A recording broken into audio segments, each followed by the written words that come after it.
Welcome back to Magic the Gathering. Like we never left. It's almost like we didn't even stop. Welcome back. So we're going to go through and just kind of hyper explain what's going on inside of the tutorials. Again, if you don't have Magic the Gathering Arena, make sure you guys are downloading it if you want to start playing Magic. It's free to play. Yeah, it's a free to play, free to download, and basically this tutorial is amazing. It gets you a bunch of free stuff in the game as well for you to start building decks with.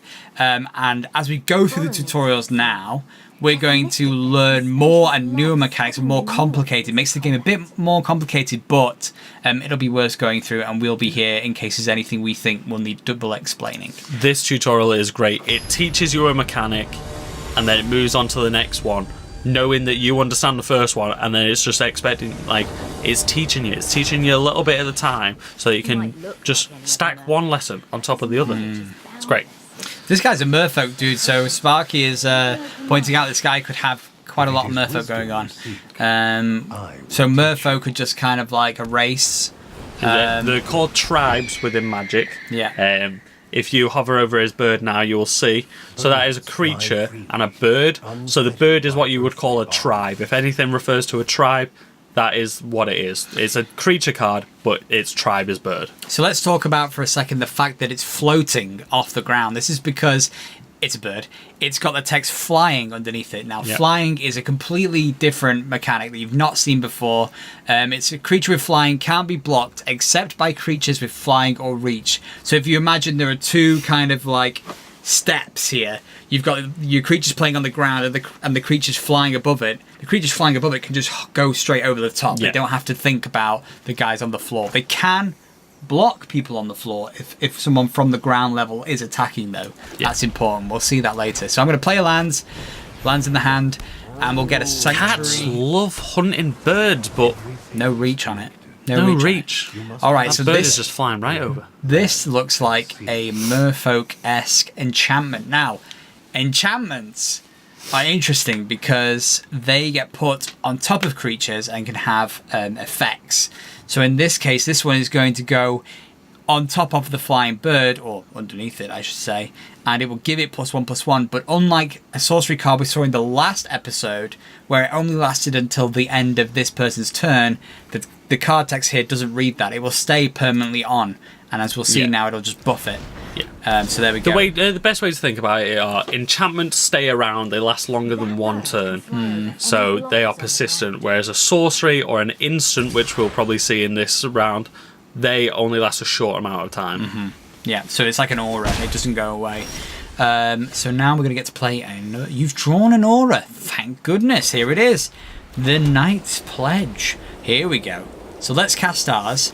This gives +2/+2. Sparky!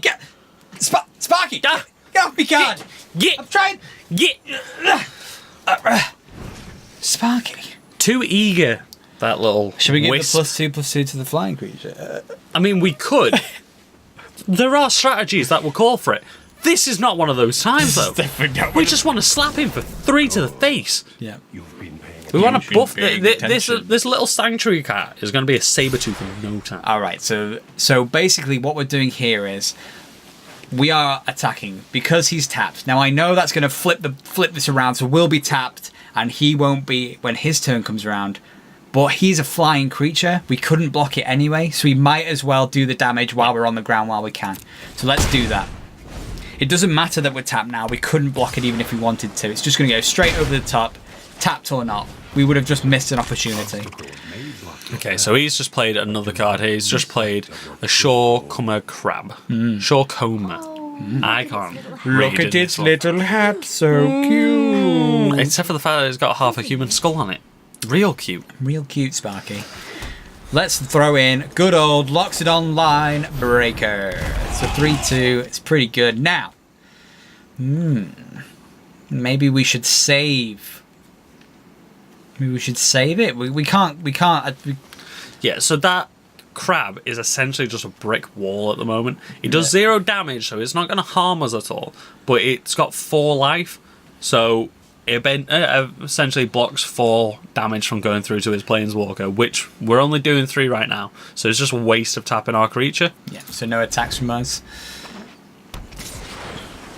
And like you saw in the last game, there are cards that can destroy tapped creature, so we would just be wasting tapping it, which means we've got one less defender, could possibly be destroyed. Yeah. Okay, so now we've got another card here. I'm sorry that this the webcam's in the way here, but it's called Water Knot. It's enchant creature. When Water Knot enters the battlefield, tap enchanted creature. Enchanted creature doesn't untap until its controller's untap step. So this is a card that directly affects the tap, like you just mentioned. Just can tap away, and it just goes ahead and does that. I don't have to worry about. So this is, like we said, enchantments are persistent as well. So this is locked onto our character now, and our Loxodon will never untap as long as that enchantment's there. So we need to draw a card which gets rid of enchantments. Right, we've got a plane, so first things first. Let's play the planes. Now we've got an enchantment aura. Now, there's no point putting it on the Loxodon now, because our Loxodon is locked in tap. So let's put it on the Sanctuary Cat, because luckily that also gives us enough damage now to go through the Shore Coma Crab. So we're going to send it and hope that he takes the bait. He does. Brilliant. So he loses his crab. So he's got no defense now for when he's attacking. Okay, so he could have blocked next turn and lost his flyer, but he's not powerful enough to do so. He's just going to leave it. Also, he has the health advantage, so he just wants to keep swinging it. Yeah. Okay, so that was a sorcery spell that said draw 2 cards. It's his second main phase, so he's allowed to play the sorcery card, and he got 2 cards for free, and he got another Shore Coma Crab. That's okay. We'll do this, and then we'll play the Spiritual Guardian to gain some extra life. So if you look at the life deficit, he was on 12, we were on 7. So we needed that life at this point. Because he's got a flyer, we needed that life. We're going to get rid of his crab again. We can't lose in a tutorial, man. I hope we don't lose in a tutorial. Okay, so we still can't block it. It's amazing. And he's just played a big boy. Titanic. Go on. Pelagosaur. That'll do. Yeah.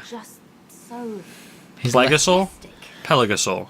Pelago. Pelagosaur. Pelagosaur sounds good because like a pelago. Like an archipelago. Sure. It's like a water thing. Yes.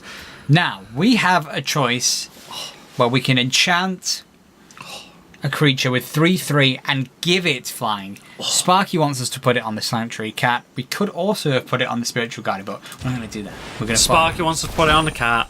Sparky always gets his way. Gets his way. Her gets what he way. wants. Its way. So let's look at what's Their happening way. now. We don't want to send our Spiritual Guardian, because if we do, the Titanic Pelagosaur will just immediately crush it.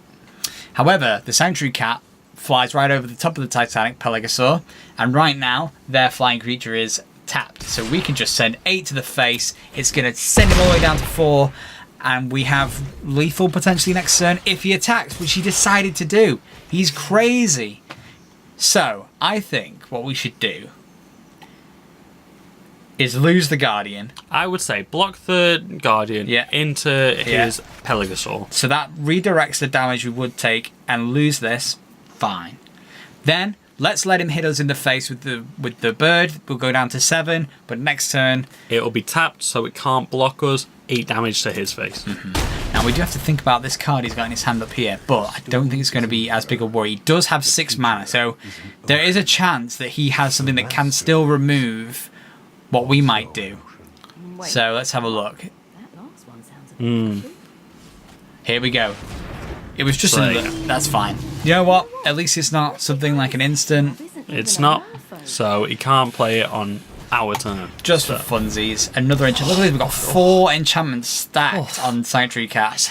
That's a big cat. This cat has got 11 lives now instead of 9, and it's flying and it can't be blocked. I appreciate that. I appreciate that reference. Let's go. All the way. -6. We're getting more minuses on him with every tutorial. It's almost like we're learning and getting better at the game. Chris, would you say that was your 3rd win? I would say that's my 3rd win ever. I've never played Magic before this tutorial, and now we've won 3 times. It's amazing. It's amazing. It truly is a wonder. Alright, we've got 2 new cards. I wonder, do you think we should try and get... I'm on a winning streak. I can't be beaten.